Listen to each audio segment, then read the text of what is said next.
Si alguien me hubiera dicho que el principio del fin de mi matrimonio iba a entrar por la puerta cargando 2 maletas y llorando, probablemente no le habría creído. Porque uno piensa que las relaciones se destruyen por cosas grandes, evidentes.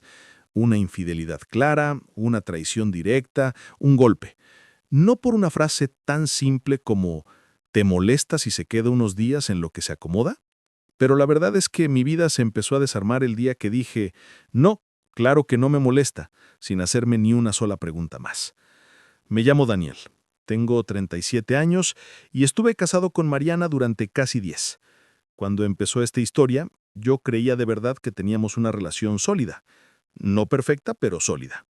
Ambos trabajábamos, teníamos un departamento pequeño que aún estábamos pagando, cuentas al día, una perra llamada Loba, que era casi como nuestra hija, y un círculo de amigos más o menos estable. Nos peleábamos por cosas típicas, que si yo trabajaba demasiado, que si ella se iba mucho con sus amigas, que si yo no ayudaba lo suficiente en la casa, que si ella se tomaba demasiado en serio los dramas del trabajo. Nada que no se resolviera con silencios de unas horas y luego un abrazo. La famosa mejor amiga se llama Paula. Yo sabía de ella incluso antes de conocerla en persona porque Mariana la mencionaba todo el tiempo. Que si Pau esto, que si Pau lo otro, que si Pau siempre ha estado ahí para mí. Habían sido compañeras en la universidad, después colegas en otra empresa, luego cada una agarró caminos distintos pero seguían muy unidas. Yo la había visto un par de veces en reuniones, me caía bien. Era divertida, rápida con los chistes, de esas personas que se adaptan a cualquier ambiente. Nunca vi una amenaza en ella. Si acaso, me parecía que Mariana se apoyaba demasiado en su opinión para todo, pero lo atribuía a esa dependencia que algunas personas tienen con sus amigos de toda la vida. La noche que todo cambió, llegó empapada por la lluvia, con el rímel corrido y 2 maletas grandes. Mariana la hizo pasar corriendo, la abrazó y me dijo, casi de paso, «Amor, Pau va a quedarse unos días con nosotros. Terminó con el imbécil de su novio. No tiene a dónde ir ahora mismo». Paula trató de sonreír, pero le temblaba la boca. Me dio la mano, dijo algo como, «Perdón por invadir, neta es temporal», y se fue directo al sofá, donde Mariana la arropó como si fuera una niña. Yo me quedé parado en la puerta un segundo. Lo lógico era decir que sí, que no pasaba nada. ¿Qué clase de monstruo hubiera sido si en ese momento me pusiera a hablar de espacio o de límites? Así que dije lo único que se suponía que debía decir, que no se preocupara, que se quedara el tiempo que necesitara, que la casa era su casa. Y en ese momento lo sentí genuino. No me imaginaba lo elástico que se puede volver el concepto de unos días cuando nadie se atreve a ponerle fecha. La primera semana fue hasta bonita, si lo miro de distancia. El departamento estaba más animado, había risas, chismes, sobremesas más largas. Paula cocinaba cosas ricas, ayudaba a limpiar, llevaba vino alguna noche. Empezamos a armar una especie de rutina. Yo salía temprano, ellas dos desayunaban juntas, Paula buscaba trabajo desde la computadora, Mariana iba a su oficina, por las noches veíamos series los tres. Me sentía cómodo, casi como si hubiéramos adoptado una tercera persona en la dinámica. Pero pronto algunos detalles empezaron a cambiar. El primero fue el espacio físico. El sofá, que antes era mío los domingos de fútbol, se convirtió en la cama temporal de Paula. Después, Mariana sugirió que quizá era mejor mover las cosas y convertir el pequeño estudio que yo usaba para trabajar en un cuarto para ella. «Tú casi no lo usas», me dijo, aunque sabía que ahí tenía mis cosas, mis libros, mi computadora. Cedí, porque era temporal, porque ¿cómo no iba a ceder? Desarmamos mi escritorio, metimos una cama individual, un buró y un closet pequeño. El departamento que ya era justo para 2, ahora estaba apretado para 3. El segundo cambio, más sutil, fue el emocional. Al principio Paula nos hablaba a los dos de su ruptura, de lo mal que le había pasado, de lo tóxico que había sido su ex. Con el tiempo empezó a hablar sola con Mariana. Yo llegaba y las encontraba susurrando en la cocina, riéndose de chistes internos, mirando el celular juntas. Cuando entraba, cambiaban de tema. No era necesariamente algo malo, pero yo ya no era parte de muchas conversaciones. Empezaron a salir las dos a despejarse, a tomar un café, a distraer a Pau de todo lo que vivió. Yo me quedaba en casa con Loba, pensando que era normal que necesitaran tiempo de chicas, pero la balanza empezaba a inclinarse. Económicamente, el golpe vino más lento, pero vino. Paula oficialmente estaba buscando trabajo. Mandaba currículums, iba a entrevistas, volvía frustrada. Mientras tanto, comía con nosotros, usaba agua, luz, internet, gas.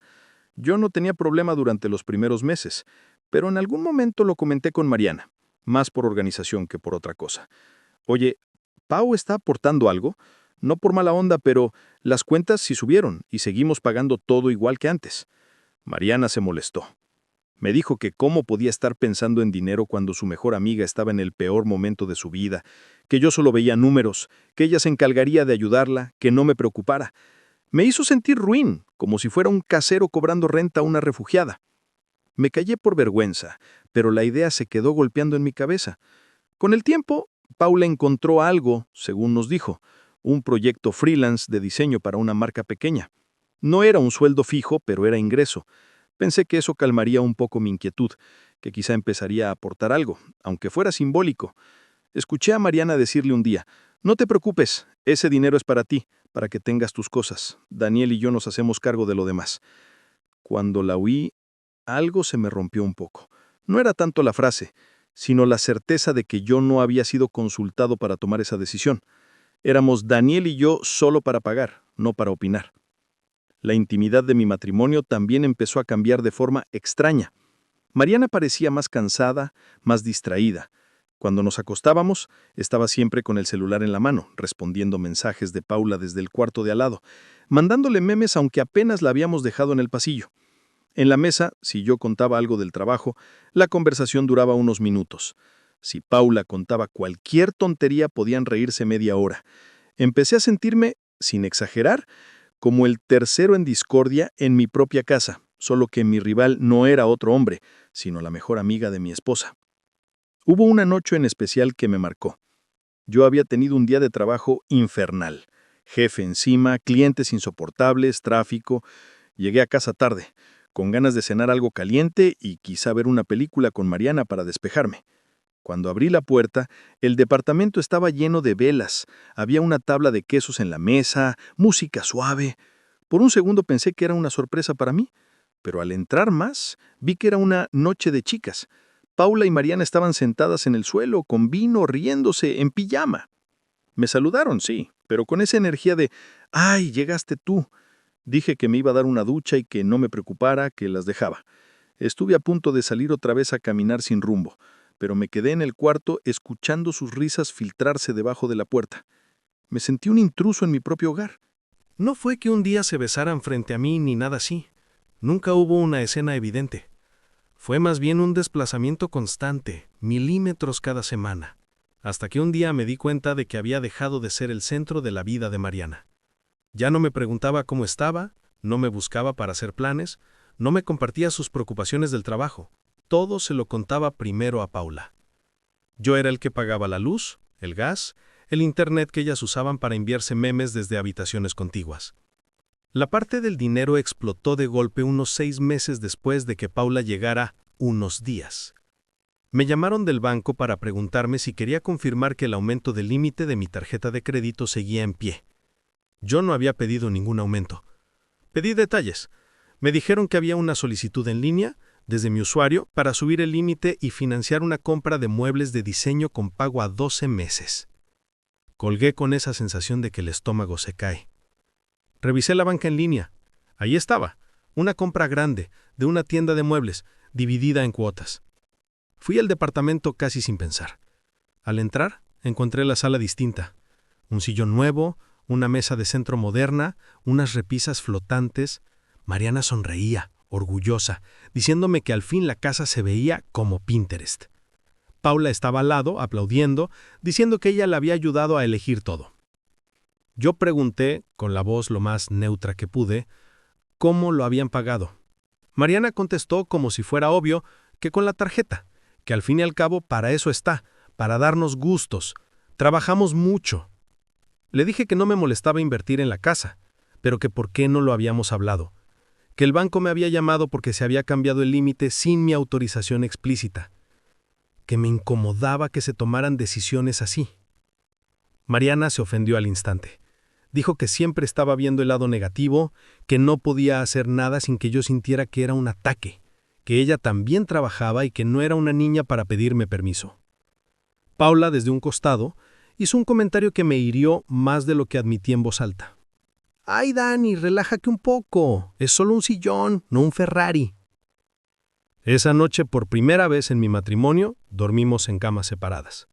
O mejor dicho, Mariana durmió con Loba en la sala nueva, probando el sillón, y yo me quedé en la cama, con un hueco al lado que de repente se sentía más grande que el departamento entero. Unos días después, empecé a notar otros movimientos raros, transferencias pequeñas pero constantes desde nuestra cuenta conjunta hacia otra cuenta a nombre de Paula. Cuando le pregunté a Mariana me dijo que eran préstamos, que yo no entendía lo difícil que era para ella empezar de cero, que ya nos los devolvería. Yo respondí que no me negaba a ayudar, pero que se estaba usando la cuenta de los dos como si fuera caja chica de un proyecto que yo ni siquiera conocía. Ella se cerró. «Si tanto te molesta, divide las cuentas y ya». La forma en que lo dijo, como desafío, me dejó claro que ya estaba pensando en un tú por tu lado y yo por el mío. El golpe final llegó más rápido de lo que imaginé. Un sábado por la tarde, Mariana me dijo que quería que habláramos los tres. Me senté en la mesa del comedor, con una sensación rara, como de examen. Paula estaba seria, sin su energía habitual. Mariana respiró hondo y soltó todo de una sola vez, como si hubiera ensayado el discurso frente al espejo. Me dijo que llevaba tiempo sintiéndose lejos de mí, que nuestra relación se había vuelto rutina, que sentía que yo no la escuchaba, que muchas veces se sentían más acompañada por Paula que por mí. Dijo que estos meses viviendo juntas le habían mostrado cosas de ella misma que no había querido ver, que se había dado cuenta de que estaba enamorada de Paula, que no era algo de la noche a la mañana, que había sido un proceso. Yo escuchaba, entre aturdido y extrañamente tranquilo. Supongo que una parte de mí ya lo sabía, solo que no con palabras tan claras. Me dijo que no me lo estaba diciendo para humillarme, sino porque quería ser honesta, que no quería engañarme a mis espaldas. Yo pensé irónicamente que un poquito tarde para esa parte. Dijo que se iban a ir a vivir juntas, que Paula ya había conseguido un trabajo más estable, que tenían un plan para alquilar un lugar pequeño y que lo mejor para todos era que yo me quedara con el departamento un tiempo en lo que nos organizamos legalmente. Todo sonaba, dentro de lo doloroso, como un guión medianamente razonable. Hasta que salió el tema del dinero. Ahí, la conversación cambió de tono. Mariana dijo que la tarjeta, la cuenta conjunta, los préstamos a Paula, todo eso debía repartirse de forma justa, que había muchas cosas que había pagado ella, que el departamento había subido de valor gracias a las mejoras que habían hecho entre las dos, que sería injusto que yo me quedara con todo. Paula, callada hasta entonces, intervino para decir que legalmente muchas cosas estaban a nombre de los dos, y que sería mejor hacer las cosas bien para que nadie saliera perjudicado. Yo sentí que estaba en una especie de intervención en la que yo era el adicto y ellas las salvadoras, solo que la adicción era mi insistencia en creer que la vida que habíamos construido me pertenecía tanto como a ella. Fue en ese momento que algo hizo clic en mí. De repente todas las piezas se ordenaron. Los muebles comprados con mi tarjeta, las transferencias pequeñas, los comentarios sobre hacer vida nueva, los chistes sobre que yo era cuadrado con el dinero. No solo estaba perdiendo a mi esposa, también estaba en riesgo de salir de ese matrimonio con una deuda que yo no había decidido, financiando literalmente la vida de ellas dos. Les dije con calma que no sé de dónde la saqué, que si de verdad querían hablar de justicia, lo primero era dejar de hacer cuentas en abstracto y poner números concretos sobre la mesa, que cuánto se había gastado desde la cuenta conjunta en cosas para Paula, cuánto se había pagado con mi tarjeta, qué préstamos había sin registrar. Dije que estaba dispuesto a divorciarme, a repartir lo que legalmente correspondiera, pero que no iba a aceptar que me colocaran en el papel de hombre mezquino que se aferra a las cosas cuando llevaba meses financiando una dinámica que ya me había dejado fuera emocionalmente. Paola se ofendió. Dijo que me estaba desquitando con ella, que yo no entendía lo que era descubrir tu orientación sexual a esa edad, que estaba poniendo el dinero por encima de los sentimientos. Yo le respondí que su orientación no era el problema, que podía amar a quien quisiera, pero que no usara eso como cortina para tapar que habían tomado decisiones económicas a mis espaldas. Mariana lloró. Dijo que no quería que las viera como interesadas, que ella también había aportado, que el sofá y la mesa no era un plan maestro para quitarme nada. Y quizá tenía razón en eso. No fue un plan maestro. Fue una serie de pequeñas decisiones, siempre inclinadas hacia el mismo lado, que habían convertido mi casa y mi dinero en el colchón donde ellas podían aterrizar sin mirar abajo. El divorcio fue largo y eudo, como casi todos. Hubo abogados, papeles, inventarios de cosas absurdas, discusiones por quién se quedaba con la cafetera. Al final, la ley fue clara. El departamento, comprado antes del matrimonio, era mío, aunque los muebles fueran inversiones compartidas. La deuda de la tarjeta a mi nombre se quedó conmigo. Las transferencias a Paula fueron imposibles de recuperar. Ella y Mariana se fueron a vivir juntas a un departamento alquilado en otra zona. Se llevaron algunas cosas que yo dejé ir por cansancio. Hubo escenas, reproches, familiares opinando sin saber la mitad. Hubo quien me dijo que era un machista por no aceptar el nuevo amor de Mariana con más madurez. También hubo quien le dijo a ella que era una traidora. Yo terminaba cada conversación pensando que nadie, fuera del departamento donde habíamos vivido, entendía realmente lo que había pasado. Un día, meses después, me encontré a Paula sola en un café, por casualidad. Nos saludamos con una incomodidad densa. Me dijo que el departamento que habían alquilado era caro, que las cosas no eran tan fáciles como pensaron. Me soltó casi sin querer que a veces extrañaba la estabilidad que había en nuestra casa y la forma en que yo resolvía todo aburridamente bien. Fue una frase que me dolió y me alivió a la vez. Me dolió porque confirmaba lo que ya intuía, que en algún punto había dejado de ser persona para ser solo solución. Me alivió porque por primera vez alguien ponía nombre a ese rol. Hoy vivo solo con Loba en el mismo departamento, pero la casa ya no es la misma. Cambié muebles, pinté paredes, reorganicé todo. No por borrar a Mariana, sino por dejar de sentirme como invitado en mi propia historia. Corté la cuenta conjunta, ordené mis finanzas, aprendí a decir que no sin sentir que eso me convierta en mala persona. Hablo con Mariana de vez en cuando, casi siempre por temas de papeles que siguen dando vueltas. Sé que sigue con Paula. No me alegra ni me entristece. Simplemente ya no es mi tema. De todo esto me quedó la enseñanza de que no basta con amar a alguien y decir sí por costumbre para que las cosas funcionen. De todo esto me quedó claro que cuando empiezas a sentirte invitado en tu propia casa y cajero automático emocional y económico de tu pareja, algo se rompió mucho antes de la ruptura oficial. De todo esto saco que la orientación de las personas no justifica ni condena nada por sí sola. Lo que duele no es a quién aman, sino cómo deciden tratarte mientras descubren eso, si con honestidad o usándote como puente. Y sobre todo, de todo esto me quedó la certeza de que poner límites, hablar de dinero, pedir cuentas y decir esto sí, esto no, no es ser egoísta. Es la única manera de que cuando todo se caiga, al menos puedas reconocerte en el espejo sin sentir que financiabas en silencio tu propio reemplazo.